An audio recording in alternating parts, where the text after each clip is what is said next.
G'day guys, back with the Outer Circle.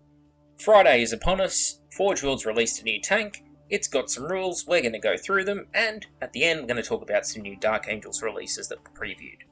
So, first things first, do I like this tank? I think it looks okay. It's nice to see them doing variant tanks based on something like the Sikaran's hull, which, judging by the size of the driver's hatch on top, this appears to be. It looks nicer than the Plague Burst Crawler from 40k because it actually looks like an Imperial tank, which the Plague Burst Crawler does definitely not. Some will say, oh yeah, this is the Heresy era version of that tank. Well, no, this is definitely just its own thing. The Plague Burst Crawler was designed by Mortarion sometime close to the 42nd millennium, we're told. So, don't make excuses for them. If they can't get their own continuity right at Games Workshop, don't do it for them. They're two different things. Plus, this is much bigger size-wise, physically. Anyway, I like the smoke launchers. They're pretty cool. I like that design of them. I don't know that I'm especially happy with the positioning of them. On a real tank these days, you do have smoke launchers. They're usually on the turret facing slightly forward, as opposed to being on the track's sides. Probably a good place to put them here would be on the front above the track guards, probably a better position, or either side of the main vision port for the driver. It's a very strange thing because these crewed tanks where the only entry and exit hatch for a multi-crewed vehicle is the one directly above the driver's seat, so no one else is getting in and out without the driver moving out of the way, is not a feature I like in tank designs, especially when you could easily, fit another one just back into the right or something on either side of the hull, perhaps where that big vent is, just behind this sort of sensor searchlight. I don't know what that is. All I can see is it's just a bronze painted stud. Somewhere back there would be a great place to put it, because obviously tanks like this have pintle weapons and they'll have a tank commander who's the one actually spotting the fucking targets, that kind of thing. Generally, even when tanks in real life have cameras mounted on them, trust me, the commanders have their heads out the top all the time. We discussed this in the tank video. So, practicality-wise, it's not really there. The really high up mounted driving position's a bit strange. Yes, there's access to the track idler tensioners at the front there. Not a transmission. There's no need though that you'd have to have the driver sitting up so high because there's no transmission underneath him. The transmission would be at the back here, it looks like, around the engine bay. So something strange going on there. I guess this is what happens when people who don't understand how the vehicles work, or the tactics of the battlefield design tanks. Somehow, things like the Predator, the Rhino, they work. Even the Land Raider, they work. I guess because they are based sort of off real-life technology. The Rhino being an M113, basically. The Predator being something like a Bradley. They work, strangely, because they're sort of based on those real-life tanks. This has aspects I like the multiple mortar rounds that are primed and ready to go in the back there, that kind of thing. Yeah, I like that. I like that design quite a lot. Looks cool to me. But practicality-wise, it's just not there. And, well, you can say practicality in a sci-fi universe doesn't matter. Well, unfortunately, some tanks in this universe are very practical in at least ergonomics, we'll say. So it would be nice if they all were. But, hey, this is nitpicking, but you came here for the nitpicking, didn't you? You didn't come here for the everything is great, everything they do is great type commentary. You know where to go for that. Go see Valric or something. It's nice to see autocannons as side sponsons. I really like that. Pity they're only single autocannons, no twin link deal going on here or anything, so firepower's a bit minimal. And it is also nice to see this sort of twin divots underneath where the driver's sitting. That's clearly a mounting point for some kind of dozer blade, which is cool. You don't really get a lot of dozer blade thought put into tank designs, like the Sikaran, for example, could take a dozer blade, but the only dozer blade that's practical to buy for it is probably the split 2 dozer blades that you can get from Cromlech. And there's a heavy bolter sponsored option as well. So, what are you going to do with this thing on the tabletop? What are the rules? 140 points. Okay, so more expensive than a Predator. You're sort of getting up to Vindicator levels of points here. In fact, you've surpassed Vindicator points, in fact. Ballistic skill 4, normal for Marines. Front is only 12, so it's not a sick around there, and the rear's only 10, so it's not a sick around there either. The side's 12, not 11, which is interesting, so it's more heavily armoured than, say, a Whirlwind, but less heavily armoured than, say, a Predator. It comes in a unit of 1 to 3, which is good. That's really good. And it has 4 hull points, which is also really good. That's Land Raider levels of hull points. Even a Sicaran only has 3. The war gear is the hull-mounted spicular rocket launcher, or rocket system, even though they clearly look like mortars, but whatever. 2 sponsor-mounted heavy bolters, smoke launchers, searchlight, and auxiliary drive. So that must be a searchlight mount on the front of solid bronze, whatever. Has an auxiliary drive, but normally it's only the vehicles that are fast that seem to have that in Heresy, so seeing it on a not fast vehicle, interesting. The options, it can exchange its heavy bolters for 2 of the following. Autocannons, yeah, you probably will. So only 10 points to upgrade to autocannons. That is just a do it sort of cost of upgrade. Really like that. 10 points, perfect cost for 2 autocannons. You can go from 6 strength 5 AP 4 shots to 4 strength 7 AP 4 shots, which means you can do things like pop rhinos, instant kill guardsmen, that kind of thing. No feel, no pains for them. Very important, going over that strength 6 AP 4 threshold. Can take a pintle weapon. Again, we've been over this in previous videos. If the hatch is above the driver, who is on the pintle weapon? Combi weapon, plus 5 points. Maybe a combi melter. Maybe. For like a panic shot at enemy dreadnoughts chasing you. I don't see why you'd want a twinged bolter if you can get a combi weapon for the same points. Just take a combi weapon. It's just a way better option. And a Havoc launcher for just 15, which is cheaper by far than on the Saber tank. Yeah, Havoc launcher is a good option. I don't know though, because again, Havoc launchers, they mount into the hatch on top of a vehicle generally, and unfortunately that's the only entrance and exit point on this vehicle. And I'm not sure where else you could mount it on the vehicle where it's not going to get shot by its own rockets when they launch into the air. So some thought needs to go in how you mount a Havoc launcher on this vehicle. I will get back to people if I come up with an idea. It can take Armoured Ceramite for 20 points. Probably not worth it. Again, been over this. Armoured Ceramite, your rear armour is 10. Bolt guns are going through the back of you. Crack grenades are going through the sides and back of you, and front and everything. It's not worth it, honestly. Even a 4 to glance, so a 50% chance of getting damaged by a melter gun just shooting at you regardless from the front or side. And a melter gun shooting you in the rear, it's a 66% chance it's going to do damage of some kind. A 50% chance that it's going to be penetrating damage. So you're fucked either way. Extra armor, no good to you, because yeah, you'll have mobility still, but it's not a fast tank, it's only a tank, so it's not going very far, maybe 12 inches. 18 at a stretch. And its main weapon is ordnance, which causes some problems. So, strange thing going on here. It's spicular missiles, a range 24, which is very fucking mediocre. Strength 7, AP 3, ordnance, blast, except it's not blast, it's 5-inch template, 7-inch template, which would be large blast. Whatever, that's just nitpicking. Rocket Salvo has the Sunder and Wrecker. So let's go through those first.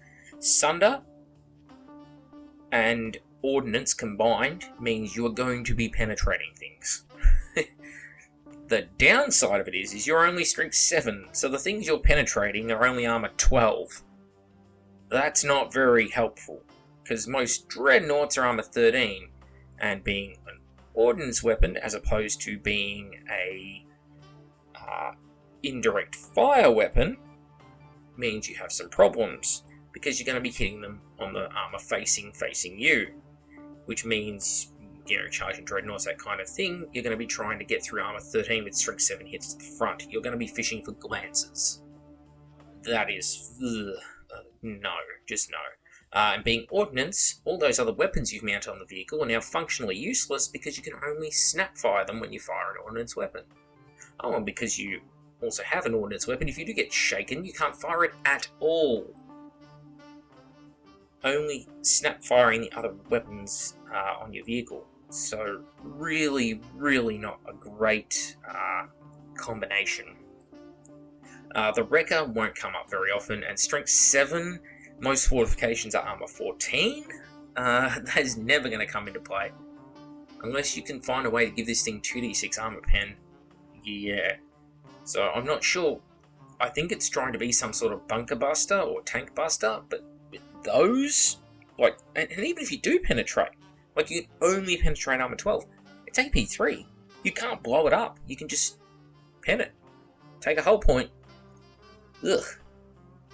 Okay, so its gimmick here is that it fires its salvo, and the salvo, you just pick a point anywhere in its range, and then it hits that point with its large blast. You choose either a 5-inch template or a 7-inch template.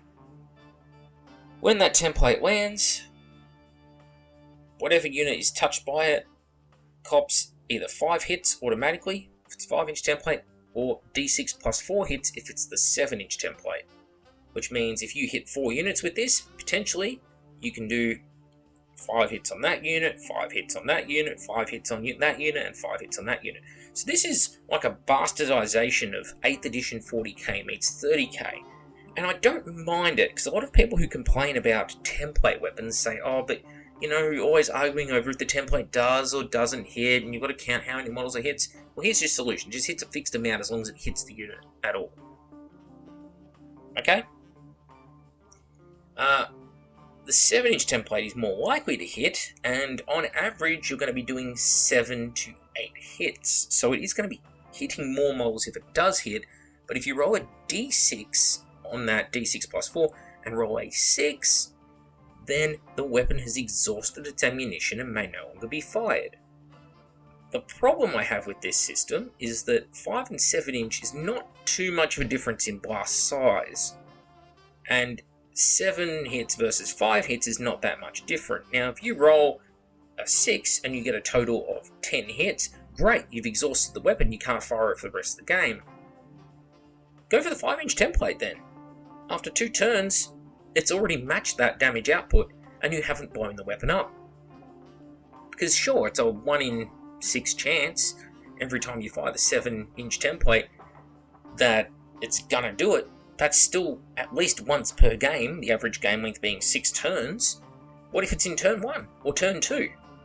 If it's in turn 2, you'd want to hope you got your money's worth out of that weapon by then. So yeah, not great. I do like the concept. I think improvements you'd make to this, make it just a fixed, it fires 1 type of template, not the 2. Make it indirect fire as well. Give it that rule so it can shoot over objects, because it's a really high trajectory. It looks like a mortar, not a rocket. That's what mortars look like, not rockets. These would have the worst aerodynamics of any rocket imaginable, being a flat-headed fucking Coke can shape, deodorant can shape, yeah. Make it a mortar. So give it the indirect fire special rule, put it up to 36 inches range. Strength 7 AP3, yeah, you could probably keep that. If you go to Strength 8 AP3, then you're directly competing with the Scorpius. And, well, the Scorpius gets more shots, but this is getting a fixed number of hits, and you can get multiple of them in a squadron. That will I don't know if I'd change that. The rocket salvo rule is redundant, really, or at least the last half. Get rid of that whole if the 7-inch template part is used. Just make it a 5-inch template, pick a point in the battlefield, I would change the rule to a squad that it's hit cops the amount of hits, not every squad. Because you could roll a 5-inch template and hit 4 units and cause 20 wounds spread out over 4 units. Or you could roll the 7-inch template, hit 1 unit and cause fucking 5 hits to 1 unit. Like, it's just... my brain's hurting. It's not a great way of writing the rules.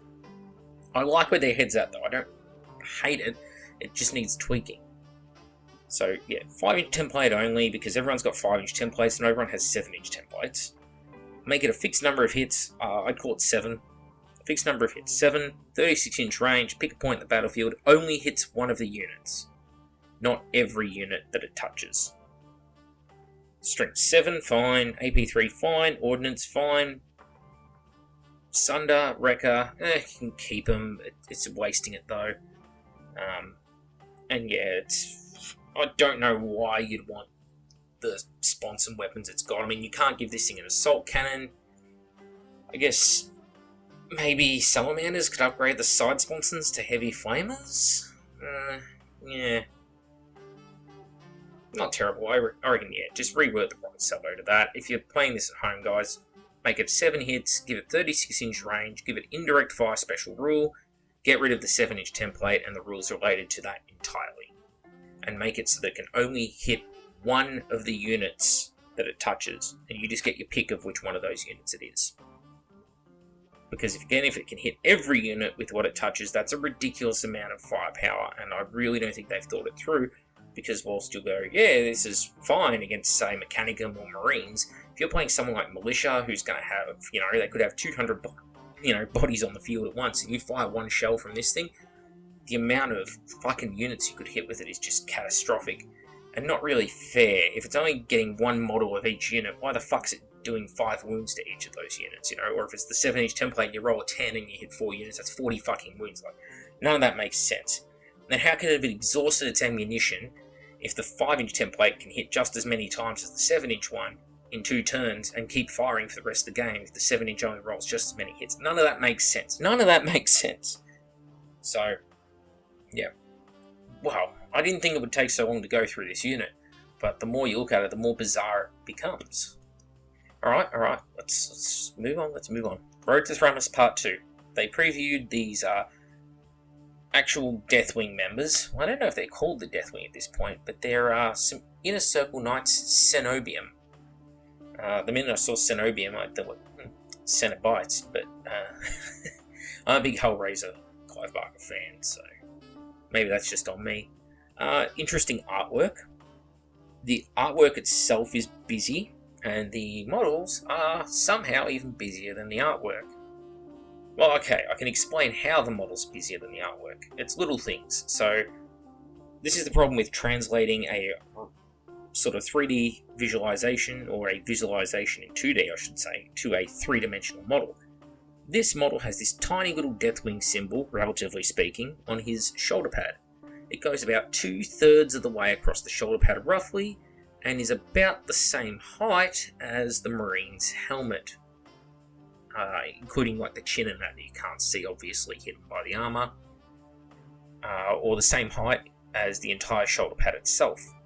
But when you look at these models, the height of it is the size of the shoulder pad, the entire set of chainmail hanging underneath the shoulder pad. They're actually wider than the shoulder pads, so they scaled up that feature, probably because they struggled to make it smaller in their 3D printer or something, but it instantly is, it's like the Palatine Aquila on Emperor's Children. It's this gigantic winged dagger hanging off the side of the Terminator, and it's too big. So whilst it works in the artwork, being this much more refined, smaller little bit of kit, as you can see, it doesn't touch the bottom of the chainmail, doesn't touch the top of the shoulder pad. Well, down here it does. It is huge. You can see on the Terminator on the left-hand side here, is basically to the top of his torso to basically the bottom of the little bit of red cloth hanging beneath his shoulder pad. He's really tall. So, picture works, model doesn't for that reason. Now, it's not to say I hate the models. I think they're mediocre. They're like the Space Wolves Terminators for me. I think they've got a lot right on them, but the proportions are wrong. So if I was taking these models and converting them, one of the first things I'd be doing is cutting off the totem above the torsos. Those things are a big eyesore.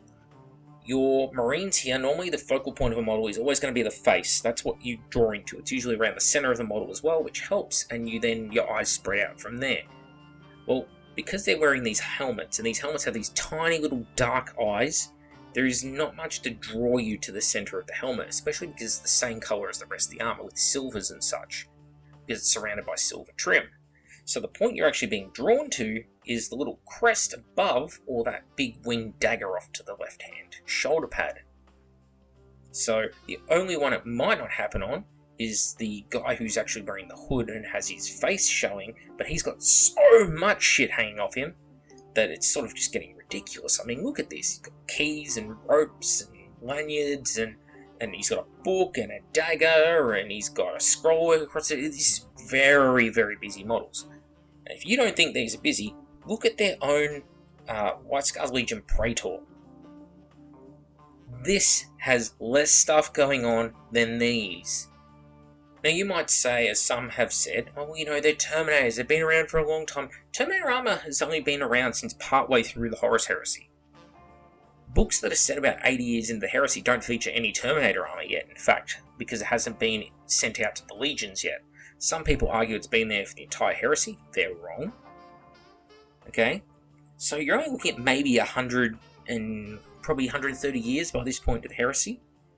Into the Great Crusade, that Terminator armor has actually been around. And also remember, Cataphractii was not the first pattern of Terminator armor. It is the second pattern after the Saturnine pattern. And there's, of course, Tartarus, Indominus, and Gorgon armor have all come after this. So these aren't Terminators that have been around for 10,000 years, having the armor embellished and added to time after time by new persons. Why are they more busy than the fucking Praetor, a HQ, a guy who directly works for the Lion, Lionel Johnson, like his sub-commanders? These guys are more ornate by a mile. Now again, don't hate it. Just want to stress that. Don't hate it. It's just, so busy. I'd much rather buy 10 of this guy, pull his arms off, and put the arms of these guys onto it, than use these guys. They're just so fucking busy. I don't even know, we won't know until we actually have the sculpts in hand, whether or not the heads are fixed in place on that armor. If the heads are fixed in place, you're fucked. Because I would probably go to the Deathwing Knights from 40k. They've got lots of helmets. They're hooded with fleshy faces, not helmets on. I would use those, frankly, because these sort of bucket helmets, like Medieval Knights, I get the theme they're going for there, but with the hood over the top, it's too much. Even on the artwork, that face is just disappearing into the blackness of the armor, taken away from what is otherwise, in theory, a really good design deep down. It also doesn't help that, there's a lot of unnecessary extra shit added to the chests. So for me, this is just way too busy. This was perfect. This is not. It's not trash, it's just solidly mediocre. This, you can't go wrong. This is a fantastic design. And it's a Legion Praetor. Again, this should be the most flashy model below a Primarch. Because again, this is a guy who's a veteran of a long time, has fought his way to being the commander at the top. He's going to have more honours and awards and show that off to the people below him. Whereas these guys are the sort of guys that form the bodyguard to a dude like this. So, I don't know. It's got me fucked. Don't know that I like the left arm yet, but we haven't got a good side view of it. Maybe I will later. Maybe. So that's my thoughts on that. Mediocrity in the form of these guys, the Knights Cenobium. So the Cenobite Knights. They're coming out of a Mastodon. Talk about really ram home the mediocrity, guys. With the worst fucking super heavy in all of 30k. Yeah. Legion Arquitor. This thing, another solid meh on the rules. As you would know from previous videos, yeah, I'm all for bringing out new tanks and units. That's totally cool. You've got to fill a niche. You've got to have something new that you bring to the table. If you do so, something that makes me really want to field the unit. Now, wanting to field the unit doesn't mean it has to be good or great. It just means it has to be serviceable. And the rules for this are a clusterfuck at the moment of the kind of clusterfuck where you're like, this shows a lot of potential. The weird combination of like Age of Sigmar 8th edition meets fucking 7th edition that's going on with this spicular rocket is interesting. But the really short range in Heresy, again, a game which takes place on usually 6x4 and bigger tables. I mean, I have played games on 8x6 many times. Yeah, pathetic range, it's ordnance. It's got all these rules for destroying armor, but none of the stats on the weapon scream actually can hurt armor. What a miss. And the model looks cool. I like the model. I just think that it needed an extra hatch for a crew member instead of a fucking vent. Because again, there's got to be a commander for this tank, and as they've said, this is not a camera, this is a searchlight. This solid bronze piece hanging out the top is a searchlight. So I don't know how he's picking targets, spotting targets, but he is. And the crew, whoever many people is in it, are all climbing, rubbing their nutsack over the fucking driver's head, in and out of the vehicle every time. It's bizarre, truly bizarre design. And it would logically make sense if you just added that extra hatch. Just end rant. Make with the outer circle. Thank you all for watching this episode. Keep up your salt intake, guys, especially in Australia. In the hotter weather, we sweat more. You've got to keep up the electrolytes, or else you can go into cardiac arrest. Your body craves electrolytes. Plants crave electrolytes. Gatorade waters the plants. It's all common sense stuff, really. President Terry Crews of the Sisters of Battle could tell you this. And I will see you all next time.